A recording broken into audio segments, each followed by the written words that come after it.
Hey guys, it's Dotson with another Low Poly Panda review. This time we're looking at Star Wars Jedi Survivor, with the review based on the PS5 version. Let's get right into it.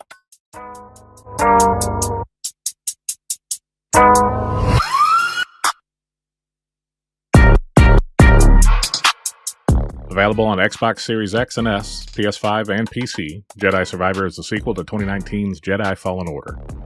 Let's talk about if it's an improvement or just another Star Wars game cashing out on the name. First up, as always, is graphics. The game was impressive looking for sure, mostly. The opening scene, walking through Coruscant at night with rain and it was stunning with the lighting. Phenomenal lighting. There's a lot of big action moments like teleporting through the air in the desert and catching yourself down the side of Imperial stronghold. These moments are standouts and visually very pleasing. Some landscape is barren, kind of boring, but that's to be expected when you get a desert planet. It's not all crowded cities out there. Now, that being said, there are some low points in the graphics, namely in FPS. I played through this on release in early May, so by the time you see this, it may have been patched for performance, but man, did I have some FPS drops. I will say I never experienced it during gameplay. It was only during in-engine cutscenes, but it really hurts the immersion in what should be real badass moments when the frames drop and you just get a slideshow of some cool shit happening in the background. Sound-wise, it's really good. It's not great, but it's good. The voice actors did a fine job, and I really didn't have a standout, memorable performance, though. All the flora and fauna, blaster sounds, and lightsabers were spot on, just like they were in 2019's version, with a lot of the assets being reused.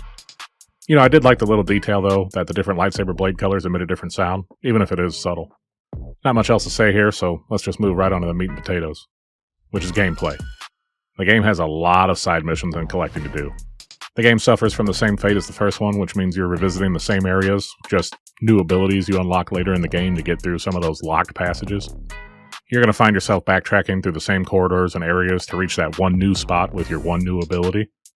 There's only a few planets you visit, but they're varied and unique enough to make it a fun experience. Through the course of playing, you'll unlock characters to fill up Pyloon's saloon that act as your home base in lieu of the ship this time. The game has some lighthearted moments between characters and some comedy relief characters like Scuba Steve, which is clearly Scuba Steve, which is just a small alien fisherman with a thick Scottish accent that you run into in the wild. He collects rare fish that make a centerpiece in your bar. All the characters kind of have big backstories, and you can talk to anyone that isn't trying to shoot at you right away. There's character customization to the point where you can make a redneck with a crew cut, handlebar mustache, and a wife beater just terrorizing the galaxy. There's also pretty deep saber, blaster, and BD1 customization to make it really feel like yours. In New Game Plus, you even get additional saber colors like red, white, and party, which cycles through them all. The New Game Plus is nice because it also adds different modifiers like making all the enemies harder that you run into, actually making them more difficult enemies instead of just having more health. And there's also pretty much a one-hit mode. Your lightsaber will kill everything, but you'll also get killed in one shot. Bug-wise, it's pretty good quality for an open-world game.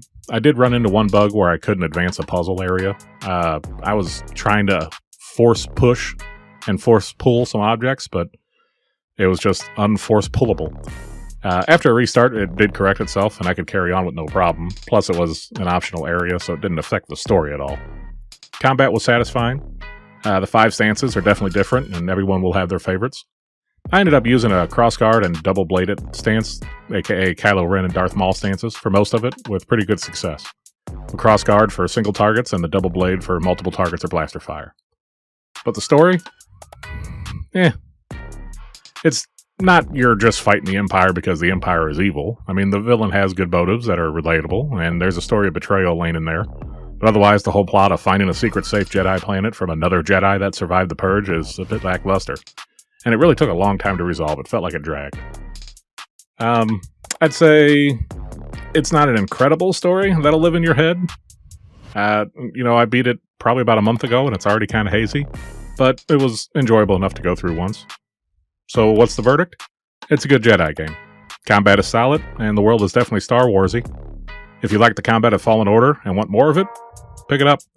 If you're time or money limited, there are better options to dive into as far as single-player RPGs go. I'd say wait for a sale on this one because replayability is just not there, and it's not one that I'd say you have to go out and grab today. As always, thanks for watching. Don't forget to like and subscribe. Be sure to comment below what game you want to see us review, and we'll see you in the next one.